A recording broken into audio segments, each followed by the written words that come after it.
পহেলা বৈশাখকে ঘিরে কয়েক স্তরের নিরাপত্তা ব্যবস্থা নেওয়া হয়েছে বলে জানিয়েছেন ডিএমপি কমিশনার শেখ সাজ্জাদ আলী।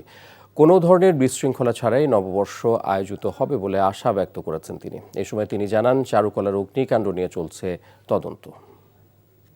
আমরা 18,000 নিরাপত্তা কর্মী পুলিশ অফিসার নিয়োগ করতেছি, সাথে র্যাব আছে, বাংলাদেশ আর্মি আছে, এটিইউ আছে এবং অন্যান্য গোয়েন্দা সংস্থাও আমাদেরকে সাহায্য করতেছে। এখন পর্যন্ত কোথাও থেকে কোনো এরকম কোনো ঝুঁকির কথা আমাদেরকে জানানো হয় নাই। সো আমি তার ভিত্তিতে বলতে পারি যে এখন পর্যন্ত কোনো ঝুঁকি নেই। ইনশাল্লাহ আমরা এটা সঠিকভাবে নিরাপত্তা দিয়ে কাজটি ঢাকা বিশ্ববিদ্যালয়কে সাহায্য করব এবং ওনারা কাজটি সঠিকভাবে সম্পন্ন করতে সক্ষম হবে।